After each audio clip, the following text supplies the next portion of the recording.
तर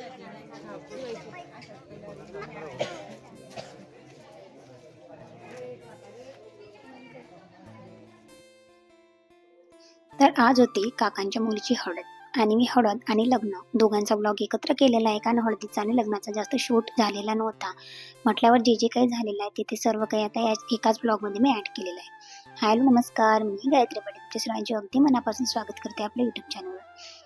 बऱ्यापैकी लोक आलेली होती हळदीला सुद्धा आणि खूप सारी गर्दी होती. आम्ही पुढेच बसलेलो होतो, त्याच्यामुळे अगदी मागचा शूट घेता आला नाही.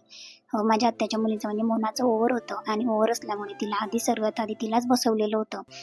तिच्याच हातून हळद वगैरे लागली किंवा ते आमच्याकडे बेमाथन वगैरे काढली जाते, त्याचं सुद्धा शूट मला घेण्याची आठवण राहिली नाही, तर ते सुद्धा दाखवलं असतं का बेमाथन वगैरे स्टार्टिंगलाच तिच्या हातून पूजा वगैरे झाली, छान अशी बेमाथन वगैरे तयार केलेली होती, तिचं ऑप्शन वगैरे झालं. त्याच्यानंतर आता हिने हळदीला सुरुवात केलेली होती आणि हळदीसाठी माझ्या काकांच्या मुलीने सुद्धा साऊथ इंडियन लुक केलेला होता आणि साडी वगैरे वेअर केलेली होती. त्याच्यानंतर मोनाने लगेचच हळद वगैरे लावून घेतली आणि याच्यानंतर आता 5 सवासणी होत्या. आधी तिचा फोटोशूट वगैरे झाला, त्याच्यानंतर आता तिची बहीण होती सोनू, तिला बोलवलेलं. नंतर तिने सुद्धा छान असं हातालाच ऑप्शन वगैरे केलेलं होतं आम्ही, कारण कपाळाला काय होतं ना, बऱ्यापैकी सगळ्याच लेडीज किंवा ज्या सवासणी वगैरे असतात त्या हळद कुंकू लावत असतात. त्याच्यामुळे फोटोशूटचा सर्व काही म्हणजे फोटोशूटचा पूर्ण मूड ऑफ होऊन जातो किंवा हळद कुंकू जास्त लागतं, त्याच्यामुळे फोटोग्राफरला सुद्धा व्यवस्थित असे फोटोज क्लिक करता येत नाही आणि मेकअपचा सुद्धा प्रॉब्लेम होतो. म्हटल्यानंतर हातालाच ऑप्शन केलेलं होतं आणि आता 5 ठिकाणी हळद लावली जाते आमच्याकडे. मग तुम्ही बघतायत का, आधी आपण अंगुठीला लावतो, त्याच्यानंतर पायांना, मग हातांना आणि मग गालांना, अशा पद्धतीने 5ही सवासणी. नंतर त्याच्यानंतर 3 नंबरला मी आलेली होती आणि मी अगदी म्हणजे पार्टीवेअरच साडी असल्यामुळे अगदी साधी सिंपल आणि फ्लो सोडायचा होता, बट सोडला नाही. कारण जर सोडला असता फ्लो तर मला पुन्हा इथे थोडी अडचण झाली असती किंवा हळदीला मला व्यवस्थित ऑप्शन वगैरे किंवा हळद लावता आली नसती. त्याच्यामुळे, कारण रिसेप्शन वगैरे असलं ना, तशा वेळेस मी फ्लो सोडायला मला अजिबात प्रॉब्लेम येत नाही, पण अशा फंक्शनमध्ये सोडायला नको वाटतं, कारण इथे मला हळद लावायची होती, प्लस मला पुढे सुद्धा काम होतं सवासणीचं. त्याच्यामुळे मी आता इथे फ्लो वगैरे सोडला नव्हता आणि संध्याकाळपर्यंत मला हीच साडी ठेवायची होती. मग संध्याकाळी तेलन वगैरे किंवा डान्स वगैरे आणि डान्स वगैरे आणि तेलांचा सुद्धा शूट घेता आला नाही, नाहीतर बऱ्यापैकी ब्लॉग हा मोठा सुद्धा झालेला असता. मग त्याच्याचमुळे मी दोघंही ब्लॉग आता कनेक्ट केलेले आहे. सो ब्लॉग तुम्ही शेवटपर्यंत बघत राहा. त्याच्यानंतर माझं सुद्धा छान असं आवरून झालं, तिला हळद वगैरे लावली. त्याच्यानंतर आता प्रतीक्षा आलेली होती, माझ्या आत्यांची सून आणि माझ्या मावशींची मुलगी, म्हणजे दोघंही एकत्रच नाते वगैरे आहेत आणि ती माझी मावशी सुद्धा लागते आणि वहिनी सुद्धा. सो आता माझ्यानंतर तिचा नंबर होता आणि नंतर तिने सुद्धा त्याच पद्धतीने ऑप्शन केलं, कारण सुरुवात ज्याने केली ना, त्याच्यानंतर समोरचा जसं करतो त्याच पद्धतीने साईड बाय साईड किंवा स्टेप बाय स्टेप आपल्याला सुद्धा त्याच पद्धतीने करावं लागतं.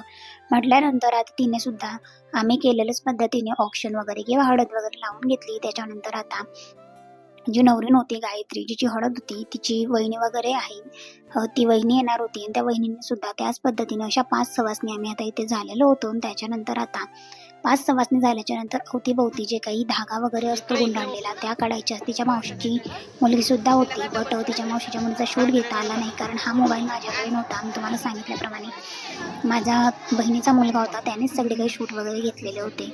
सो त्यानेच हे सगळं काही क्लिक घेतलेलं आहे, त्याच्यामुळे काय घेतलं आणि काय नाही मला एवढं लक्ष सुद्धा तिथं आलं नाही लग्नात. त्याच्यानंतर आता जो हळदीचा धागा असतो ना, तो काढायचा, त्याला पूर्णपणे हळद लावून घ्यायची आणि पुन्हा गळ्यात टाकायचा असतो नवरीच्या, ते आता आम्ही केलेलं होतं. त्याच्यानंतर फर्स्ट ओवाळणी जी होती तिच्या मावशी आणि काकांची होती. त्याच्यानंतर आता माझे काकू काका म्हणजे तिचे मम्मी पप्पा आलेले होते. त्याच्यानंतर हे लहाने काका आहेत, तिचे काकू काका ते आलेले, त्यांनी सुद्धा छान असं ओवाळणी वगैरे टाकून घेतली, कारण घरच्या लेडीजला खूप सारं काम असतं नंतर, म्हणून सर्वात आधी त्यांनाच बोलवलेलं, जेणेकरून ते घरात पुन्हा बिझी होतील कामांसाठी.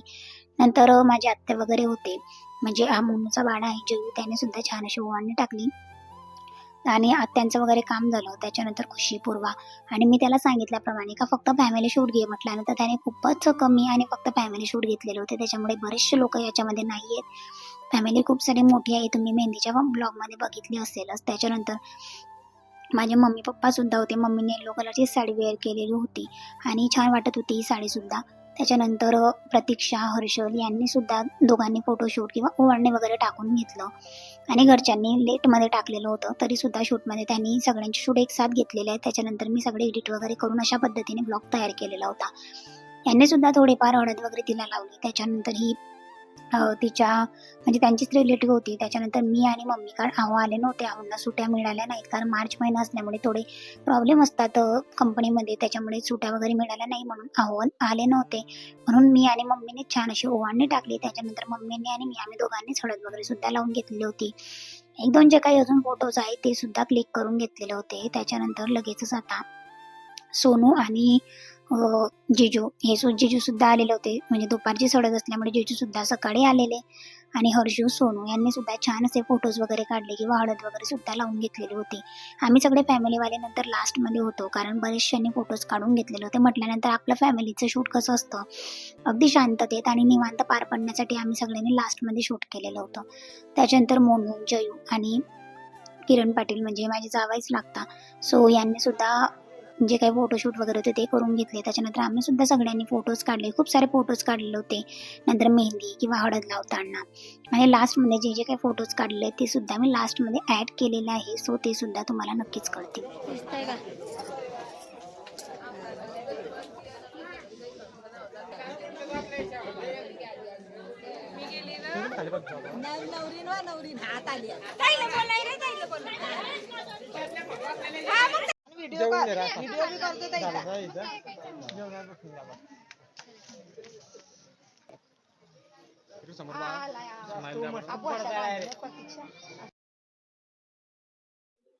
आता नवरी किंवा नवरीची बहीण वगैरे होती पातळवाली, सो मम्मी आम्ही जे जे काही अवेलेबल होतो स्टेजजवळ त्यांचीच मी त्यांना शूटमध्ये घेतलेलं होतं लास्टमध्ये, कारण बरेचशांच्या जेवणाची सुद्धा गडबड होती. आणि आमचे जे काही सेपरेट फोटोज होते ते सुद्धा मी ॲड केलेले होते, कारण त्याने फोटो प्लस व्हिडिओ असं दोघंही घेतलेलं होतं, सो त्याला काही सांगण्याची गरज नव्हती, कारण आत्ताचे मुलं खूप जास्त टॅलेंटेड असतात, त्याच्यामुळे त्याने सगळ्या काही गोष्टी अगदी व्यवस्थित अशा केलेल्या होत्या. सो मला एवढ्या गोष्टी त्याला सांगायची गरज पडलेली नव्हती हर्षूला. त्याच्यानंतर आणि त्याने एवढं काम माझं हलकं केलेलं होतं की मी बऱ्यापैकी शूट घेतले नाही, कारण आपण कसं असतो ना, साडी वेअर केली म्हणजे मला तर अजिबातच काही समजत नाही असं होतं कधी कधी, कारण एनी टाईम साडी घालण्याची सवय नसते आणि अशा फंक्शनमध्ये साड्या घातल्या म्हणजे साडी आवडण्यातच वेळ निघून जातो. सो व्लॉग शूट करणं किंवा ज्या काही छोटे मोठे शूट आहे ते घेता येत नाही, किंवा आपण मोठे असल्यामुळे असं एकदम समोरही जाऊन शूट घेणे शक्य होत नाही. म्हटल्यानंतर तो छोटा होता म्हटल्यावर त्याने सगळं छान पद्धतीने घेतलेलं होतं. आणि आम्ही सुद्धा आता फॅमिली शूट किंवा आमच्या फ्रेंड्समध्ये जे जे काही शूट आहे ते घेतले. मम्मीसोबत सुद्धा बऱ्यापैकी सगळ्यांनी आम्ही फोटोज काढून घेतलेले होते, कारण जोपर्यंत जेवणाचं सुरू आहे म्हटलं तोपर्यंत चला आपले फोटोशूट तरी घेऊन घेऊया. पप्पासोबत याही लग्नामध्ये एकही फोटो निघाला नाही, कारण माणसांचं कसं असतं, पप्पांकडे 2 ते दोघंही दिवस यादीचं काम होतं. म्हटल्यानंतर पप्पा पैसे घेण्यामध्येच होते, त्याच्यामुळे पप्पांसोबत एकही फोटो निघाला नाही. आता दुसऱ्या दिवशी लग्नाची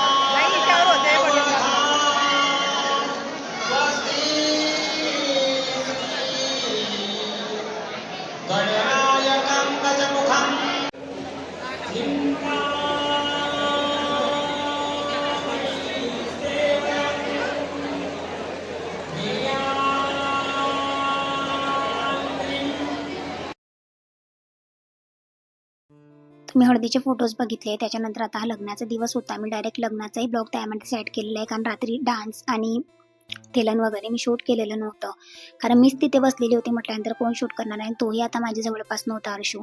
आणि दुसऱ्या दिवशी आता छान असं लग्न हॉलमध्येच होतं रावेरला, सो आम्हाला ते काही टेन्शन नव्हतं. म्हटल्यानंतर हाही मोबाईल आजही त्याच्याचकडे होता. नंतर त्याने जे काही शूट घेतलेले आहेत तेच मी आता याच्यामध्ये ॲड केलेले आहे आणि आम्ही छान पद्धतीने असे तयार झालेलो होतो. लास्टमध्ये सुद्धा मी थोडेफार फोटोज ॲड केलेले, मम्मी पप्पा तर फोटोज वगैरे काढून घेतले. छान असा तिने नमस्कार वगैरे केलेला होता आणि मम्मीची साडीसुद्धा कलांजली होती, वाईन कलर होता, फर्स्ट टाइम घेतलेला होता, पण अगदी छान दिसत होता. त्याच्यानंतर मी आणि सोनू आम्ही दोघांनी सुद्धा छान असा फोटोज क्लिक करून घेतला, कारण म्हटलं चला फोटोज काढली म्हणजे एक आठवण सुद्धा असते आणि याच पद्धतीने लग्न सुद्धा एन्जॉय करता येतं, कारण जवळचे लग्न असले ना तेच एन्जॉय करता येत, नाहीतर इतक्या लांब राहून अगदी प्रत्येक लग्नाला येणं आमच्याने तरी शक्य होत नाही.